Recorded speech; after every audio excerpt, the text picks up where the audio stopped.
For those that may not know me, my name is Lori Power. I'm a group benefit consultant. My role each week as we talk about the shift in business, we talk about shift in culture and benefits, is to engage with people who are experts in their field and bring that information in to share, allow an opportunity for questions and knowledge to grow, because at the end of the day, we all want to be successful in what we do. And just as Phil had said, it comes down to the dollars and cents. So let's put some sense into where we're spending it. My guests today are Tim and Steve. They're the owners of myHSA. My favorite HSA is what it should be titled. I'm going to launch right in after you do a quick introduction of yourself, because what prompted my initial questions on talking about culture and businesses and opportunity for growth is on the presentation that you gave recently, Tim. One of the first things you had noted was how quickly employers were willing to terminate coverage without thought. And then they got into the suspension of coverage. And so I'd like to start there. If you would tell me a little bit more about the trends that you've seen when we first started down this road. Sure, I can do that. First of all, I'm Tim. I'm the CEO of the myHSA platform, and we specialize in spending accounts and self-insurance strategies alongside of the insurance industry. So we're trying to bridge the gap between insurance and self-insurance, putting them in the same place where we think they should be sold. What was interesting about what happened during the pandemic is this industry was never really built for it. There wasn't really, especially like we've always been pushed. Our model is a transactional model based on percentage of claim. That's where the industry was built, where the insurance companies, they had premiums, and premiums were a big dollar and cents part of what they're spending. What happened during the pandemic was there was almost a collide of paying premiums for services that you couldn't get, and the partners could effectively not be able to help you deal with it. So what the employers were looking at doing is saying, I don't want to be fighting with you or when I can start getting the services, so I just want to start cutting it off. They effectively tried to start canceling benefits, canceling the spending accounts, canceling any kind of fringe product that they weren't sure whether their employees were going to be able to utilize and whether it was cost effective, and frankly, they didn't know whether they're going to be able to afford it. So that was the collide that happened first during the pandemic. And then how quickly, because I noticed it fairly quickly after the initial shock, and you had put it rightly so, that people were looking more toward that suspension. When did the mindset start to shift to say, no, these are now necessary. We need these to keep that engagement, to keep people focused on their job, keep them moving forward? Well, it actually didn't, Lori, to be in answer to your question. Again, and I hate picking on insurance companies, but that's the only thing that we can do. But again, the insurance companies really had no way to deal with it.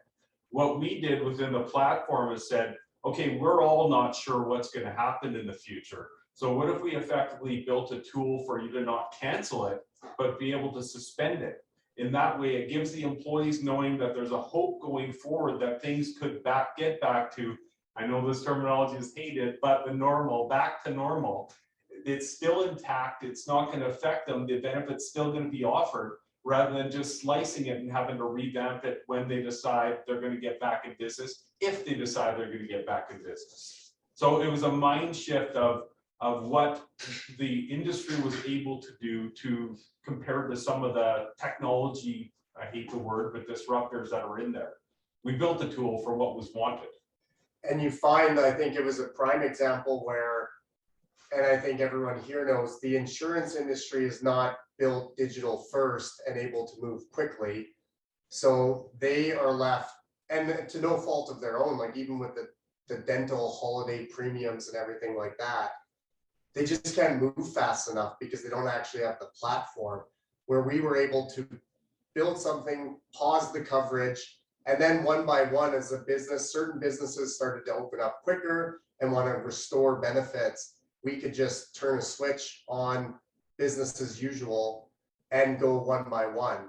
And then we started to be able to add certain things because you had to react quite quickly. So work from home started. So then the employers wanted to provide certain benefits to get people set up at home. So office furniture, everything like that. Well, we can quickly, in a taxable spending account, start dropping in specific items. So the ability to do things fast was quite interesting and quite an advantage. And we also hated, the one thing I've hated about this industry is that we're always thought of healthcare spending accounts as a top up. And that's how it's always built. You have your insured plan and then you have a top up, which is your HSA.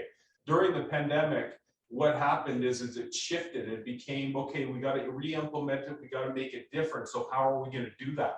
You couldn't do that with a defined contract with an insurance company. So they were asking us, what about the work at home allowances? What if we could offer, you know, like some of the cool ones that we talked about, like a gender affirmation allowance, all the things, there was mental illness, just all the, and mental health, all these things that were just not being able to offer, not even contemplated before this all happened. They needed to happen quickly and they needed to happen based on the company that they were, not the industry that they're in. And I think that leads to where you were saying it's not what has happened, it's now what is happening as a result of accepting these changes. Take us through how that has morphed and where you're going now that you may not have anticipated prior.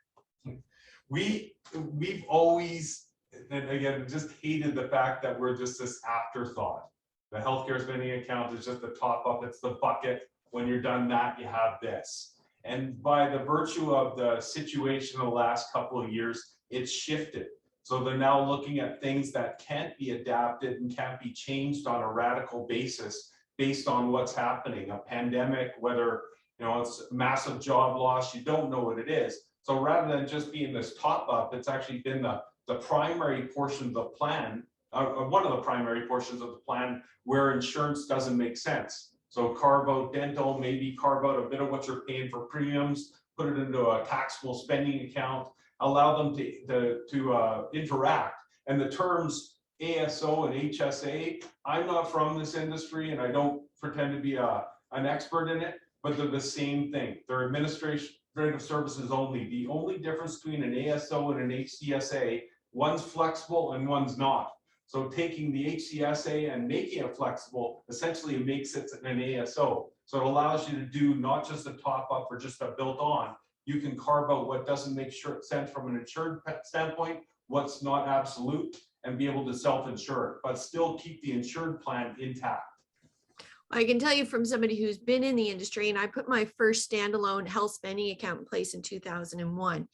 And the way I have always explained it for those that aren't in our industry is administrative services only looks, acts, and feels in the same manner as an insured product. So if it were insured, it has all of those same criteria that maybe you have vision that's limited to that $250 every 2 years. So it's very defined, much like you would find in a benefit booklet, but it's self-insured. So the risk of the claim falls on the company rather than into an insurance company.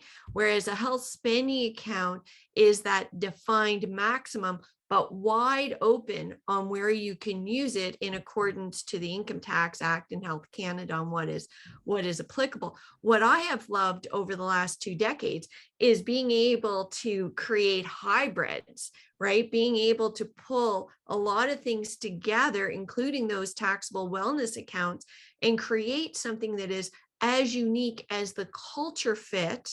See what I did there, Lisa? As that you want to have within your corporation, so that if an employee is looking at going elsewhere, knowing that compensation through benefits is paramount.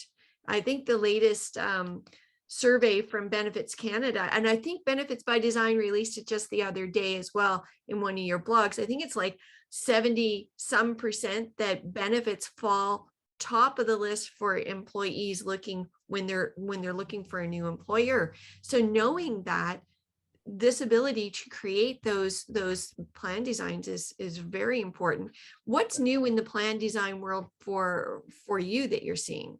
Well, I was going to say, I just want to correct you on one thing, Laura. You said no, can't hear. The difference between a healthcare spending account and an ASO is what you do in an ASO. It mimics an insured plan. But what we've been able to do with the use of technology is mimic what you can do inside of an insured plan, being ASO inside of a spending account. So lifetime maximum caps, you know, different co-pays, anything that you want to build on that. So it's actually kind of hybridized and become that ASO portion of it, and to mesh the concept of HDSA with ASO, put them together.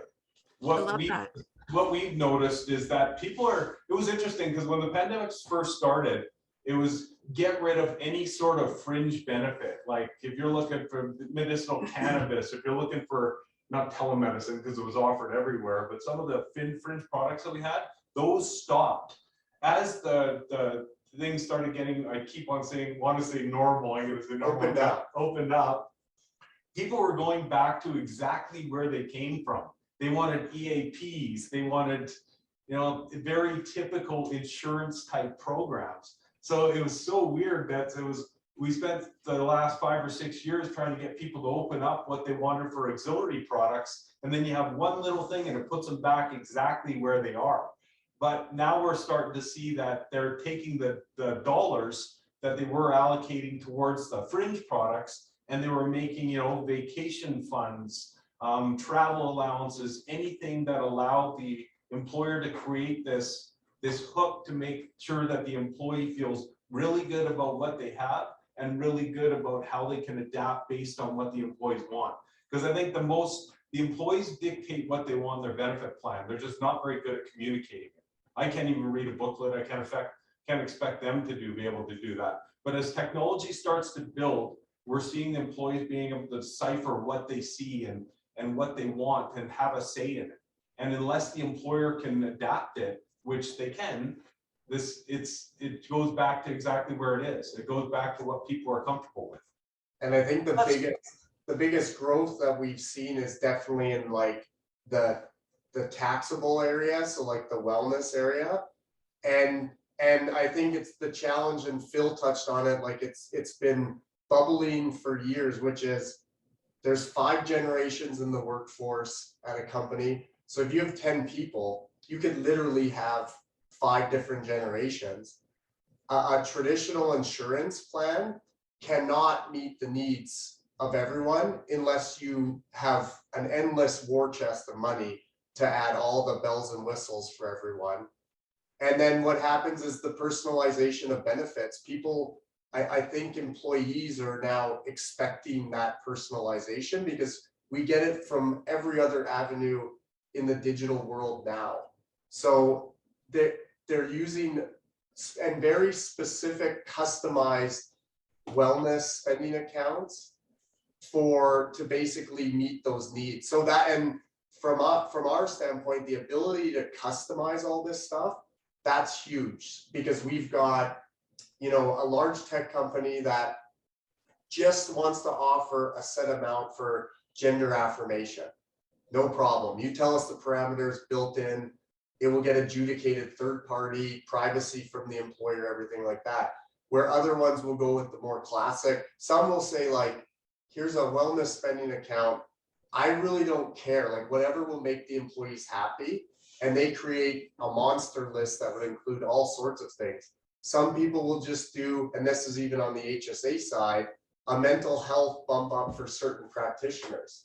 So for example, they realize X, Y, and Z practitioners are kind of related to the mental health field, and we'll do almost a spending account just for those. And that could be on top of an insured plan with lower maximums, yearly maximums.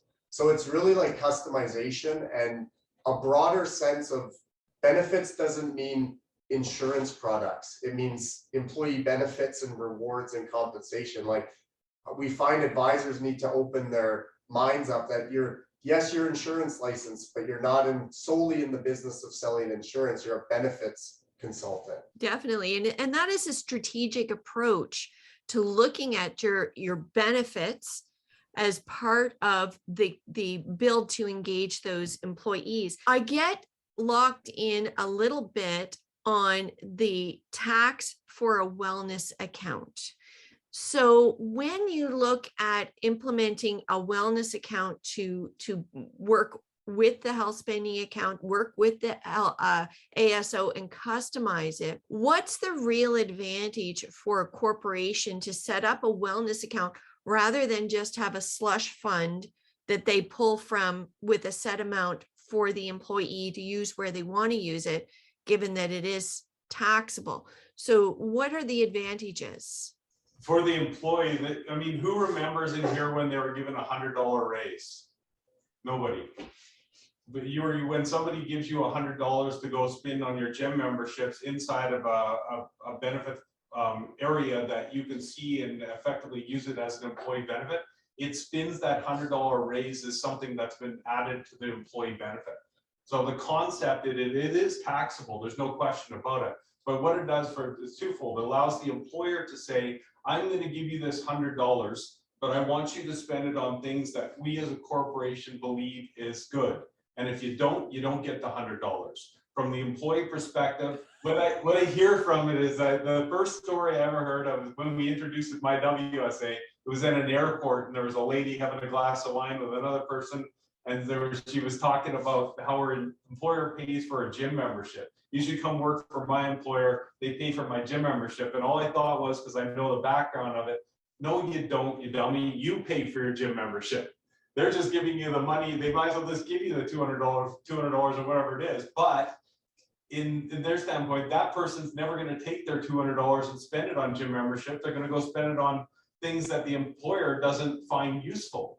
So there's no difference but concept, and spinning the $200 and putting it as part of a benefit makes it, back to Steve's point, expands that it doesn't just have to be insurance. It can be a lot of things. And I honestly think how it's delivered is very important as well too.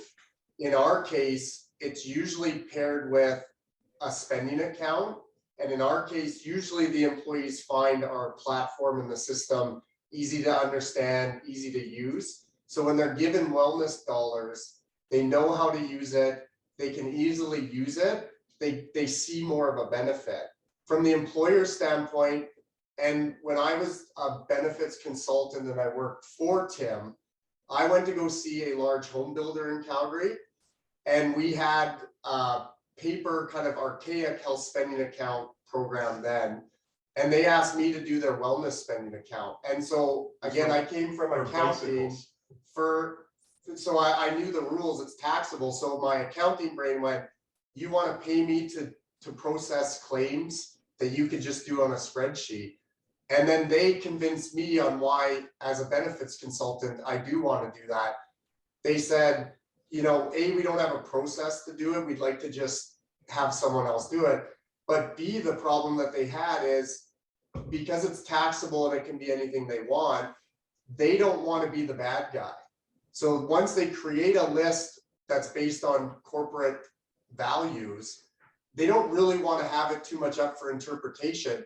Well, if it's the HR manager who's the one saying yes, no, they're put in a really bad position. And although it's nothing private, there's not anything like that, but they're stuck administering something that they frankly don't want to administer. And it kind of shoots themselves in the foot. So Tim told me, like, what are you doing? They're going to pay us to do it. Say yes. And I'm like, okay, yeah. And back to that point, Lori, they probably always had the slush fund, but in a 100-person, 10-person, 20-person organization, who goes around to try and figure out whose slush fund is what?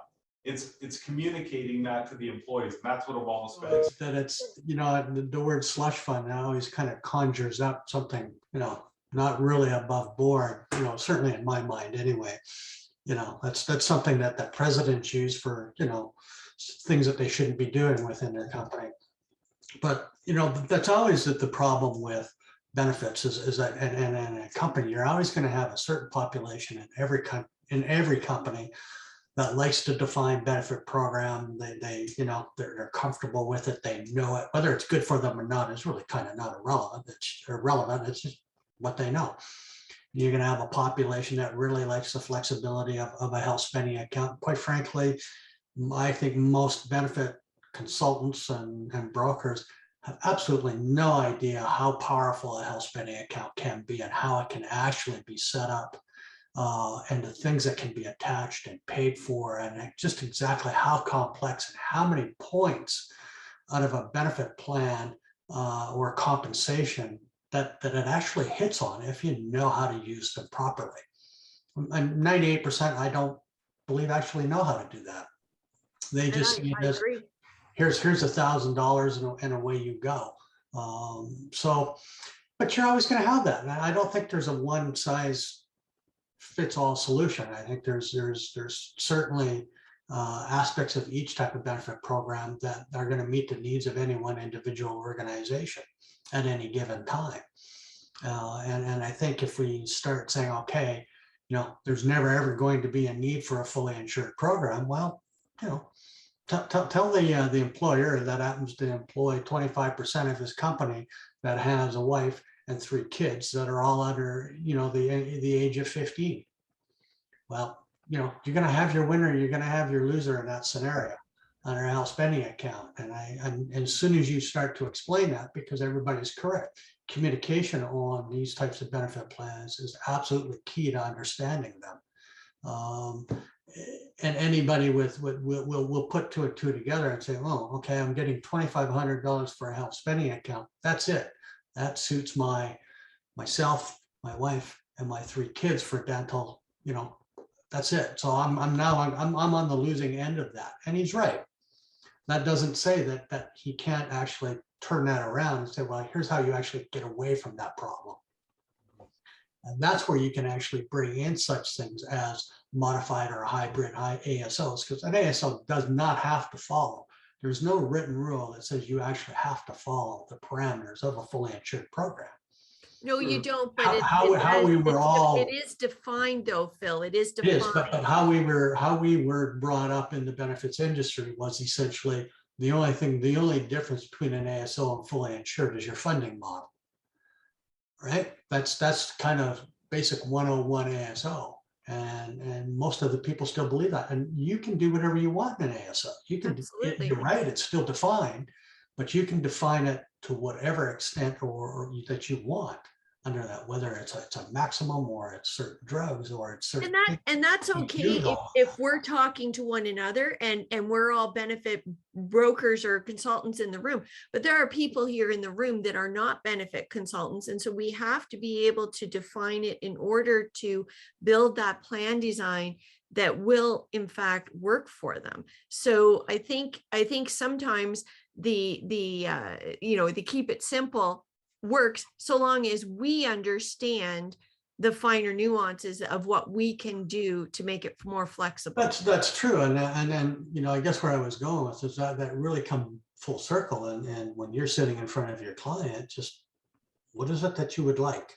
I mean, there are, a lot of possibilities out there. So, we all have to be key to understanding what is our client mind, what are they asking me? It's just a company that says, what, I want to spend 50 grand and that's it. No more, no less. Tell me how I do that. And whether you agree with their benefit philosophy or not is really kind of not our place. If they're, hell bent on saying this is where I want to be, well, then you have to live within that, those parameters that they've established for you and say, oh, how do I best put this together versus somebody else who may be saying, I just want everybody to be happy. We want to have top-notch everything. I mean, money's not an object here. I wish I had those clients, but most of them aren't like that. But there are still a few out there. Imagine though, as consultants, and I'm going to turn this back to you, Steve and Tim. Imagine as consultants, though, what we can do with this kind of flexibility. If we map the employee journey from within our corporation and we look at the onboarding and we look at the training opportunities and we look at the gym memberships and we look at the whole person, imagine the flexibility of being able to put in a wellness account where we say as a corporation, we're going to assign, just like you said, Tim, it's the perception, it's how to spin it, how to sell it. We're going to offer X amount of dollars on our wellness account for leadership training because we believe everybody in our corporation is a leader. Or we're going to assign X amount because we know technology and we know how you want to blossom what you're doing. This is where we get into your point, Phil, of being able to take it to the employer, to the corporation, and say, what do you want us to build? And being able to help them define it where they need it. Are you seeing corporations start to define their wellness accounts into these silos, perhaps is not the right word, but into different accounts? So the cool part about a wellness account is that it does not have to be defined at the beginning of the year. If you decide 3 months into the plan, you want to offer a special fund for different employees or group of employees, you can do that and add it on.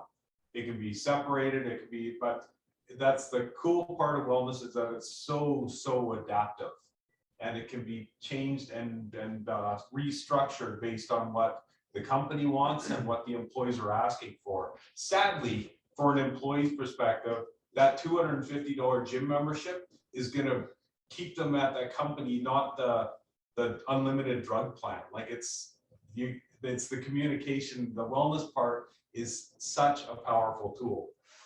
Yeah, we've seen that, and like to Tim's point, and from our perspective, the plan sponsor, the employer actually has control because it's taxable. They can add items as they see fit.